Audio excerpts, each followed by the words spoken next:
Hello friends, मैं हूं सन्मय प्रकाश और आप देख रहे हैं यूट्यूब चैनल सरकार जॉब न्यूज़। और शार्प लर्निंग ऐप पर भी तमाम स्टूडेंट्स वीडियो देख रहे हैं। तो ईरान और अमेरिका के बीच में सीज फायर हो चुका है। इसके पीछे की जो कहानी है वो सब मैं आपको बताने जा रहा हूँ। इसमें चीन की क्या भूमिका है, पाकिस्तान की क्या भूमिका है, ईरान के जो टॉप लीडर्स हैं उनकी क्या भूमिका है, और ट्रंप इस पूरे युद्ध में कितने बेबस लाचार आदमी व्यक्ति नजर आए, ये सब कुछ चर्चा करेंगे। ठीक है। इसके अलावा भी कई सारे महत्वपूर्ण क्वेश्चंस हैं, उस पर भी बातचीत होगी करंट अफेयर्स के लिए। ओके, तो शुरू करते हैं दोस्तों। और पहले इंफॉर्मेशन एक देना चाहता हूँ कि इस साल का पहली जो तिमाही है यानी जनवरी से लेकर मार्च तक के उसके मैराथन करंट अफेयर्स वीडियो आ चुके हैं यूट्यूब चैनल सरकारी जॉब न्यूज़ पर और शार्प लर्निंग ऐप पर भी। तो आप वो देख सकते हैं अगर आपने नहीं देखा है ये वीडियो, क्योंकि एग्जामिनेशन में बहुत काम आएगा। नॉन स्टॉप ये एमसीक्यू है, करीब 500 के आसपास।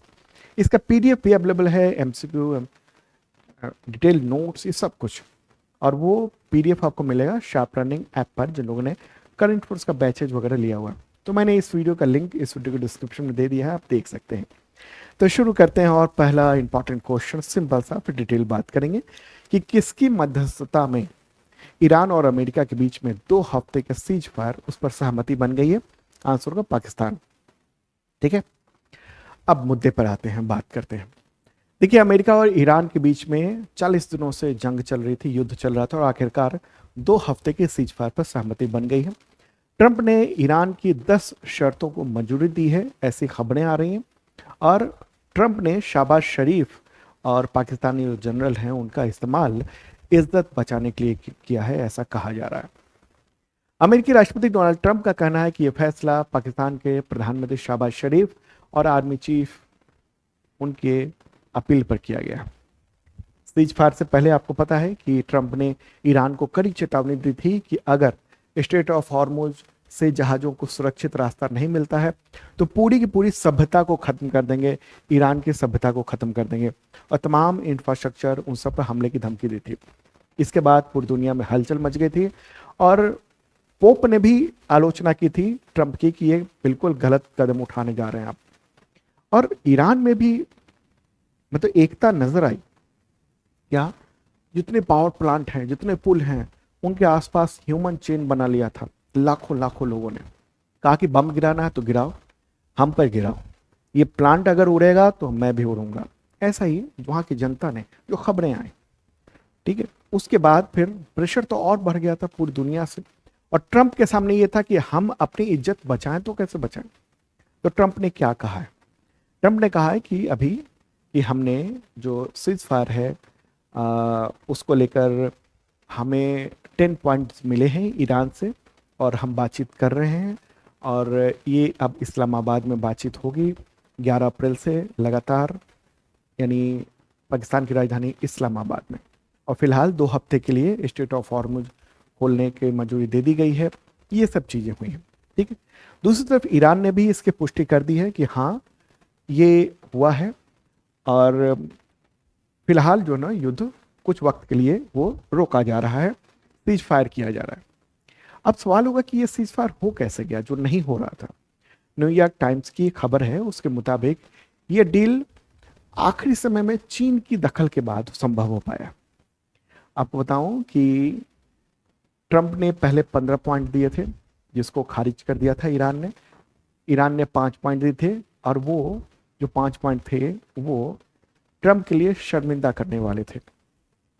बात वहीं हो नहीं पा रही थी, समझौता हो नहीं पा रहा था, डेडलाइन दे दिया था ट्रंप ने, और ट्रंप को अपनी इज्जत बचानी थी। तो ट्रंप, ऐसी खबरें हैं कि ट्रंप ने पाकिस्तान से कहा कि आप चीन से बात करो, और फिर चीन ने बातचीत की ईरान से कि चलो ठीक है, अभी तो फिलहाल रोका जाए, आपकी जो शर्तें हैं ठीक है कर दिया जाए, और अगर मामला नहीं बनता है तो हम आपके साथ रहेंगे, चीन ने खुले तौर पर कहा। और मतलब चीन की दखल के बाद ही ये जो समझौता है ना उस पर बातचीत आगे बढ़ी है 10 पॉइंट पर। और अब ये हुआ है कि स्टेट ऑफ हॉर्मुज खोला जाए और तेल, गैस, अन्य जहाज, उन सब की सुरक्षित आवाजाही, ये सब कुछ हो पाएगी। इससे भारत सहित दुनिया के देशों ने राहत की सांस ली है, क्योंकि आप देख रहे हैं ना कितना बुरा असर भारत पर भी हो रहा था। अब देखते हैं कि ईरान के जो 10 पॉइंट हैं वो क्या हैं, क्या प्लान भेजा उसने, जिस पर यह खबर आ रही है कि ट्रंप ने स्वीकार कर लिया है एक तरह से, जिस पर और डिटेल बात होगी इस्लामाबाद में। तो देखिए पहला जो है क्या, ये है कि पूरी तरीके से हमले बंद हों, कोई हमला नहीं हो ईरान पे। दूसरी बात है सभी सैंक्शंस हटाए जाएं। 40 साल से सैंक्शंस हैं, प्रतिबंध लगे हुए हैं ईरान पर, वो सब खत्म हो गए। फ्रीज किए गए जितने भी एसेट्स हैं दुनिया भर में वो वापस मिलेंगे। जैसे भारत ने, आपको पता है ना, भारत ने ईरान के 3 ऑयल टैंकरों को जब्त कर लिया था अमेरिका के कहने पर, ये खबरें सामने आई थी। और उसी की वजह से भारत के जो टैंकर हैं, मतलब उसकी वजह से क्या हुआ, ईरान से हमारे जो संबंध है उसमें मतभेद पैदा हुए, और हमारे कुछ ही टैंकर वहां से स्ट्रेट ऑफ हॉर्मुज से पार कर पा रहे थे, लेकिन पाकिस्तान के लगातार और चीन के लगातार टैंकर जा रहे थे। तो एक तो ये बात है कि दुनिया भर में जो फ्रीज किए गए हैं एसेट्स वो वापस मिले उसे, मतलब बहुत कुछ, डॉलर, रकम वगैरह वगैरह। चौथी बात क्या है, जंग का स्थायी समाधान, मतलब सिर्फ सीज फायर नहीं हो बल्कि युद्ध पूरी तरह से खत्म करने की शर्त रखी गई है। पांचवा पॉइंट क्या है, अमेरिकी सेना की वापसी, मतलब जो मिडिल ईस्ट यानी पश्चिम एशिया में जो मौजूद है अमेरिकी सैन्य ठिकाने, वहां से पीछे हटना होगा, वहां से हटना होगा अमेरिका को। छठा क्या है, नुकसान की भरपाई मांग रहा है, कह रहा है कि हमारे जो इंफ्रास्ट्रक्चर को नुकसान हुआ है उसको रिकंस्ट्रक्ट करना है, फिर से बनाना है, तो उसके लिए रकम चाहिए मुझे। सातवां पॉइंट ये है कि स्टेट ऑफ हॉर्मुज पर कंट्रोल, ईरान ने कहा है कि हम स्टेट ऑफ हॉर्मुज पर अपना कंट्रोल बनाए रखेंगे, ये शर्त है मेरी सबसे बड़ी। आठवीं बात क्या है, सुरक्षित आवाजाही लेकिन शर्तों के साथ। उसने कहा है कि स्टेट ऑफ हॉर्मुज से आवाजाही की अनुमति होगी, लेकिन ईरान की सेना जो है ना वो समन्वय करेगी, यानी जो जहाज जाना है आप बात करिए, उसके बाद ले जाइए। और बहुत ही भयंकर बात क्या है, प्रति जहाज $20 लाख फीस का प्रस्ताव है। $2 मिलियन, जो भी जहाज गुजरेगा उसको ये फीस देनी होगी, और ये रकम ओमान के साथ साझा होगी। ओमान के साथ क्यों, वो मैं मैप के जरिए आगे बताता हूँ, फिर समझ में आएगा। ठीक है, इतना रकम वो मांग रहा है प्रति शिप। 10वां ये है कि क्षेत्रीय संघर्ष भी खत्म हो। क्षेत्रीय संघर्ष का मतलब क्या हुआ, मतलब ये हुआ कि लेबनान में जो हमला कर रहा है ना इसराइल, वो भी खत्म होगा। ये खबर आई है कि इन सब पर सहमति बन चुकी है और डिटेल बातचीत होगी आगे। लेकिन जो 10वां पॉइंट है उस पर इसराइल ने कहा है कि लेबनान वाला इशू नहीं है, इसको तो हम मानेंगे नहीं। अब देखिए आगे क्या होता है। ओके, इस खबर के बाद ईरान में जश्न का माहौल है, वहां पर महिलाएं, पुरुष, बच्चे सब निकले हुए थे। जैसे ये ऐलान हुआ उसके बाद झंडा लेकर ईरान का, और एकता प्रदर्शित कर रहे थे।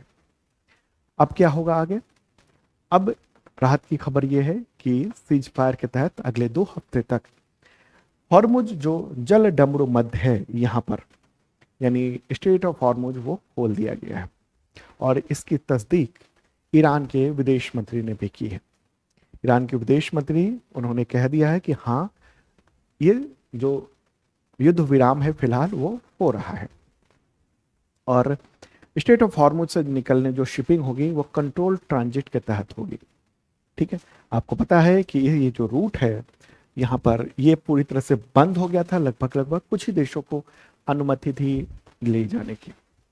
ओके, तो ये है महत्वपूर्ण बात। इससे क्या हुआ है, तेल की जो अंतर्राष्ट्रीय कीमतें हैं उसमें गिरावट हुई है, ये सब चीजें हुई हैं। ओके, अब आप देखिए पूरे मसले पर कि पाकिस्तान एक तरह से मतलब शांति दूत बन के उभरा है। भारत जाने कब से पाकिस्तान को आतंकवादी देश घोषित करने की कोशिश में है, लेकिन पूरे मसले पर अभी पाकिस्तान लीडर बन के निकल रहा है, शांतिदूत बन के उभर रहा है। एक बार अपने विदेश मंत्री एस जयशंकर से पत्रकारों ने पूछा कि पाकिस्तान जो मीडिएशन कर रहा है क्या है, उन्होंने कहा कि हम दलाल नहीं हैं। अब इसको मैं आगे क्या कहूँ, तो ये सब चीजें हैं। तो अब 40 दिनों का जो युद्ध है वो फिलहाल रुका है, और अब 10-11 अप्रैल से इस्लामाबाद यानी पाकिस्तान की जो राजधानी है वहाँ पर अस्थायी समाधान के लिए बातचीत होगी। और इसमें आप देख लीजिए कि इसमें चीन भी आ चुका है।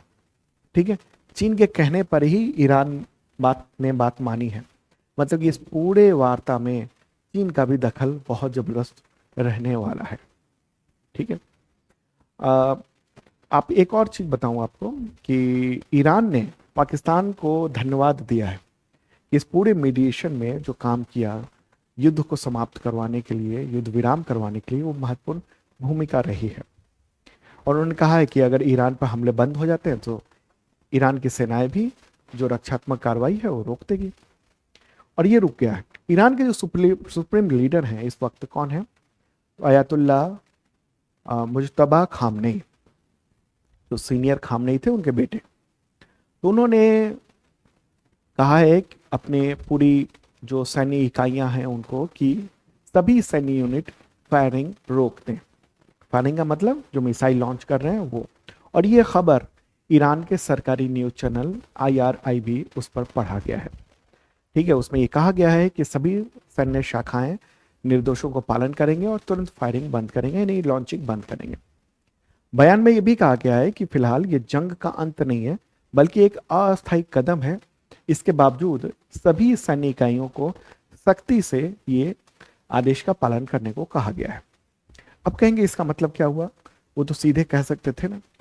देखिए, ये जो जंग है ना, इस वक्त या उससे पहले ही कहिए, उससे पहले ही जब सीनियर खामनेई थे उसी समय ये फैसला ले लिया गया था कि अगर टॉप लीडरशिप को मार दिया जाता है, वो शहीद हो जाते हैं, तो जितने भी 50 से ज़्यादा जो यूनिट्स हैं वो सब स्वतंत्र होंगे, स्वतंत्र डिसीजन ले सकेंगे।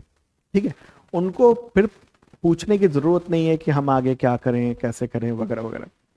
और इनका जो तेहरान जो है ना, वहाँ से कईयों का तो संपर्क भी नहीं है। वो इंडिपेंडेंटली हमला करते हैं। जैसे ही खबर हो जाती है यहाँ से, धमकी दे दी जाती है कि हाँ अब हम हमला करने जा रहे हैं फलाने जगह पर, और यहाँ से उड़ा और हमला हो गया, धड़ाम। ओके, अब कहा जाता है कि अब ये फलाना जगह खाली कर दो, हम हमला करने वाले हैं। इधर से इंडिपेंडेंट जो है वो जाता है, हमला कर देता है वहां पर। ओके, इसराइल में कह देता है कि तेल अवीव में खाली कर दो उस जगह को, कहीं से उड़ा मिसाइल गया और यहाँ पर ध्वस्त कर दिया। ये सब इसलिए व्यवस्था बनाई थी क्योंकि अगर कम्युनिकेशन होंगे ज़्यादा तो इससे क्या होगा, इससे जो अमेरिका और इसराइल की जो खुफिया एजेंसियां हैं उसकी नज़र हो जाएगी। वो इंटरसेप्ट कर सकते हैं बातचीत को, वो कर सकते हैं। ठीक है, तो इसी वजह से ये बातचीत बहुत सीमित होती थी, कम्युनिकेशन। और इसीलिए ये टीवी पर वहाँ पढ़ा गया, ये ऐलान किया गया कि फिलहाल सुप्रीम लीडर ने यह आदेश दिया है कि फिलहाल हमला ना किया जाए। ओके, तो इतना बड़ा ये फैसला हुआ है। आपको पता है ना, 40 दिन हो गए थे युद्ध के, और 40 दिनों की वजह से पूरी दुनिया में बहुत प्रभाव पड़ा, भारत पर भी बहुत प्रभाव पड़ा है। अब आप क्या सोच रहे हैं कि इस युद्ध के विराम होने से ही क्या महंगाई और समस्याएं कम हो जाएंगे? बिल्कुल नहीं।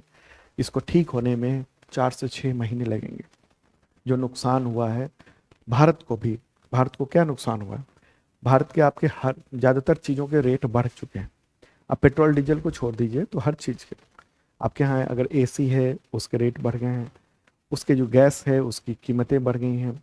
आप MRI करवाने जाएंगे, वहाँ हीलियम गैस इस्तेमाल होता है, उसकी कीमत बढ़ गई है, हीलियम गैस की 2 गुने हो गई है, तो MRI महंगा हो गया है।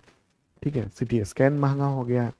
ऐसी हर चीज़, ज़्यादातर चीज़ें, आप लैपटॉप, मोबाइल, ये सब चीज़ें महंगी हो रही हैं। ओके, तो इतना सब कुछ हीलियम की वजह से, हीलियम ना यहाँ से सप्लाई ना होने की वजह से क्या हुआ, पूरी दुनिया में जो चिप निर्माण है उस पर असर हुआ है। तो इतना बड़ा असर जो है ना वो उसका अब धीरे धीरे, अब फिलहाल तो यहाँ से जहाज जाएंगे, पार करेंगे, लेकिन अब क्या होता है आगे कुछ कहना मुश्किल है। ठीक है, तो ये महत्वपूर्ण मुद्दा था और मध्यस्थता की है पाकिस्तान ने, ये महत्वपूर्ण बात है। और इसका PDF, अभी और भी कई सारे क्वेश्चंस हैं वो सब देखते हैं, लेकिन इसका जो PDF है ना वो अवेलेबल है आपको इस वीडियो के डिस्क्रिप्शन में दे दिया है, और शार्प लर्निंग ऐप पर भी पीडीएफ आपको मिल जाएगा।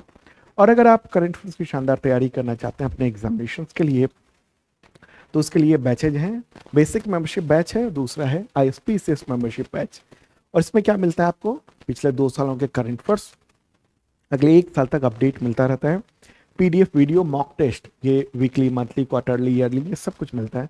और अभी ये जो ऑफर चल रहा था, अभी 1-2 दिन और चल ही रहा है, तो अगर आपने परचेज नहीं किया है तो लाभ उठा सकते हैं, नहीं तो प्राइसेस अब 500 रुपये तक बढ़ जाएंगे।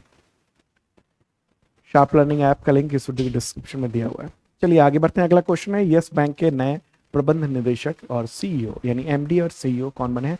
विनय मुरलीधर टोनसे इनका नाम है, इनको बनाया गया है, 3 साल के लिए नियुक्त किया गया है, 6 अप्रैल से इनकी नियुक्ति है। प्रशांत कुमार की जगह ली है इन्होंने, ठीक है। तो अब ये नए जो है ना यस बैंक के एमडी और सीईओ हो गए हैं। इसका मुख्यालय कहाँ है बैंक का? मुंबई में है, स्थापना 2003 में हुई थी। अगला क्वेश्चन है, एयर इंडिया के सीईओ ने अपना जो कार्यकाल है वो 5 साल का पूरा होने से पहले ही अप्रैल में पद छोड़ दिया, इस्तीफा दे दिया। तो उनका नाम क्या है? कैंपवेल विल्सन, ठीक है, कैंपवेल विल्सन ये नाम है उनका, और न्यूज़ भी आप देख रहे हैं। तो इन्होंने 6 अप्रैल को इस्तीफा दे दिया। उनका कार्यकाल हालांकि अगले साल तक का था, सितंबर 2027 तक का था। अभी देखिए कि कंपनी बहुत उथल पुथल के दौर से गुजर रही है, और एक बड़ी विमान दुर्घटना भी हुई अहमदाबाद में, कई सारी ऐसे घटनाएं हुई हैं। कनाडा में प्लेन भेजना था कुछ और कुछ और दूसरा प्लेन भेज दिया गया। तो इस तरह की दिक्कतें और भी हुई हैं, और लगातार नुकसान में झेल रही है ये एयर इंडिया। तो और जो डीजीसीए है उसकी निगरानी भी बहुत ज़्यादा बढ़ गई है। इस बीच में इन्होंने इस्तीफा दे दिया, और नए सीईओ की तलाश जो है वो चल रही है टाटा ग्रुप के द्वारा। अगला क्वेश्चन है, विश्व की पहली ऐसी तीरंदाजी चैंपियन का नाम बताएं जिसने हाथ पैर की गंभीर अक्षमता उसके बावजूद वर्ल्ड पैरा तीरंदाजी सीरीज 2026 में गोल्ड मेडल जीत लिया। नाम है इनका पायल नाग, ठीक है, पायल नाग। और ये देख रहे हैं, और ये इस तरह का फोटोग्राफ आप देखिए, हाथ है नहीं और पैर घुटने से पहले ही आप देखते हो, या घुटना कह सकते हैं, उसके आगे है नहीं। लेकिन इसके बावजूद जो इनकी जिजीविष का है, इनका जो दृढ़ संकल्प है, आप देखिए कि इन्होंने गोल्ड मेडल जीता है। मतलब पैरा जो गेम्स होते हैं वो क्या, उसमें जो दिव्यांग खिलाड़ी हैं या विकलांग खिलाड़ी हैं वो हिस्सा लेते हैं, लेकिन उसमें भी एकदम मतलब ऐसी स्थिति है जहां हाथ भी नहीं है और पैर से अक्षम है। ये ओडिशा की हैं पायल नाग, और 4 अप्रैल को बैंकॉक में जो आयोजित तो विश्व तीरंदाजी पैरा सीरीज उसमें इन्होंने जो है ना वो जीता है, और शीतल देवी को हराया। शीतल देवी पहले से बहुत पॉपुलर रही हैं, उनको हराकर और इन्होंने यानी पायल नाग ने यह खिताब जो है ना वो जीत लिया है। इनके बारे में बताया जाता है कि एक एक्सीडेंट के दौरान इनके हाथ पैर ये सब कुछ वो खत्म हो गया था और नहीं पाए थे। बिजली का झटका लगा था जो बताया जा रहा है, और उसकी वजह से हाथ और पैर दोनों चले गए। इसके बाद बहुत वक्त तक अनाथालय में बिताना पड़ा वक्त। धीरे धीरे जीवन में साहस किया उन्होंने, और एक गजब हुआ है। जिंदगी में एक मोड़ आया था जब मुंह से पेंटिंग करते हुए उनका एक वीडियो वायरल हुआ था, और उस दौरान तीरंदाजी के कोच जो है ना कुलदीप कुमार वेदवान, उन्होंने उनकी जो प्रतिभा है उसको पहचाना था, और फिर उनको अपने तीरंदाजी अकेडमी लेकर आए थे, और आज देखिए कि गजब काम किया इन्होंने। अगला क्वेश्चन, असम के फुटबॉलर गिलबर्ट संगमा, उनका निधन हो गया 4 अप्रैल 2026 को। तो उन्हें राज्य का कौन सा सर्वोच्च नागरिक सम्मान मिला था? उस राज्य की बात हो रही है। आंसर होगा असम सौरभ पुरस्कार या सम्मान। 71 ईयर के थे, और उनको मैन ऑफ गोल्डन बूट इस नाम से भी जाना जाता था। ओके, तो 1975 में इंडियन नेशनल फुटबॉल टीम में वो चुने गए थे और आप देखिए कि शानदार काम किया था उन्होंने। अब उनका निधन हो गया। अगला क्वेश्चन है, इसरो ने किस केंद्र शासित प्रदेश में मिशन मित्र, मित्र का फुल फॉर्म क्या है मिशन का, mission for integrated technology research and application, इसको शुरू किया है? आंसर का इसका लद्दाख में शुरू किया है। ठीक है, 4 अप्रैल को लेह में, लद्दाख की राजधानी लेह में मिशन मित्र को शुरू किया गया। और इसमें क्या है, देखिए चांद पर या फिर गगनयान कहिए, गगनयान के जो यात्री हैं, फिलहाल गगनयान ही कहिए, चांद तो बाद की बात है। गगनयान पर जो जाने वाले यात्री हैं उनकी फिजिकल और मेंटल ट्रेनिंग यहीं पर दी जाएगी। ठीक है, क्यों यहाँ पर? क्योंकि मंगल और चंद्रमा जैसा यहाँ एनवायरनमेंट तैयार किया जा सकता है। ठीक है, इसी वजह से इस जगह को चुना गया है। ओके, अगला क्वेश्चन, खेलो इंडिया ट्राइबल गेम्स 2026 का विजेता राज्य कौन बना है? आंसर होगा कर्नाटका, उसी ने सबसे ज्यादा मेडल जीते हैं। ओवरऑल चैंपियनशिप में खिताब उसने जीत लिया है। ठीक है, महत्वपूर्ण बात यह है। और अगर देखेंगे इसमें कितने मेडल जीते हैं, कर्नाटक ने 23 गोल्ड, 8 सिल्वर और 7 ब्रॉन्ज मेडल। ओडिशा ने 21 गोल्ड, 15 सिल्वर और 21 ब्रॉन्ज मेडल जीते हैं। झारखंड ने 16 गोल्ड, 8 सिल्वर और 11 ब्रॉन्ज मेडल जीते हैं। ठीक है, अब आप कहेंगे टोटल में तो ओडिशा आगे हो जाएगा, नहीं, स्टार्टिंग होती है गोल्ड से। गोल्ड किसने ज़्यादा जीता है उसकी बात है, इसलिए नंबर 1 कर्नाटक को कहा जा रहा है। ठीक है, अच्छा, ये आयोजन कहाँ पर हुआ? छत्तीसगढ़ में आयोजित हुआ था और उसने 3 गोल्ड, 11 सिल्वर और 6 ब्रॉन्ज मेडल जीतकर 9वां स्थान प्राप्त किया। अगला क्वेश्चन, किस देश की ओलंपिक और विश्व badminton championship champion Carolina Marin, तो उन्होंने बैडमिंटन से संन्यास लेने का ऐलान कर दिया। स्पेन की हैं, ये काफ़ी पॉपुलर रही हैं, 32 ईयर की हैं और दर्द की वजह से उन्होंने लिगामेंट में कुछ प्रॉब्लम हुई थी, उसके बाद से इन्होंने कहा है कि अब हम संन्यास ले लें। इन्होंने 2016 में रियो डी जेनेरियो में गोल्ड मेडल भी जीता हुआ था। अगला क्वेश्चन, विश्व स्वास्थ्य दिवस कब मनाया जाता है? World health day. आंसर का 7 अप्रैल को। और इस बार की थीम क्या है? स्वास्थ्य के लिए साथ मिलकर विज्ञान के साथ खड़े हों, यह है इस बार की थीम। ये जो दिवस है ना, वो वर्ल्ड हेल्थ ऑर्गेनाइजेशन यानी WHO के स्थापना दिवस मनाया जाता है। WHO का स्थापना उसकी हुई थी 1948 में इसी दिन। ठीक है, तो इसी वजह से ये दिवस आयोजित होता है। अगला क्वेश्चन, नेशनल हाउसिंग बैंक उसने कौन सा जो है ना वो पोर्टल लॉन्च किया है? कौन सा पोर्टल होगा? कौन सा पोर्टल लॉन्च किया है जिसका उद्देश्य है रक्षा, अर्धसैनिक बलों और सरकारी कर्मचारियों के लिए जो होम लोन की प्रक्रिया आसान बनाना? तो गृह सुगम नाम है इसका और उसको अभी लॉन्च किया गया है, गृह सुगम पोर्टल को। इसके जरिए जो सरकारी कर्मचारी हैं वो बहुत आसानी से अपना होम लोन वगैरह नो वो क्लियर करवा सकते हैं। कागजी कार्रवाई वगैरह उन्हीं जहाँ पर वो पदस्थापित हैं वहीं पर सारी कार्रवाई हो जाएगी। ठीक है, तो दोस्तों ये था इंपॉर्टेंट करंट अफेयर्स। कल फिर मिलते हैं। और हाँ, ये मैराथन वीडियो देखना मत भूलना अगर आपने नहीं देखा है तो। और PDF अवेलेबल है, ये मेंबरशिप प्लान के जरिए उस पर छूट भी चल रही है। और आपसे एक सवाल है कि आप ईरान और US के इस युद्ध विराम पर क्या सोचते हैं? कमेंट बॉक्स में जरूर लिखिएगा, अपने विचार जरूर बताइएगा कि क्या सोच रहे हैं आप। Okay, bye.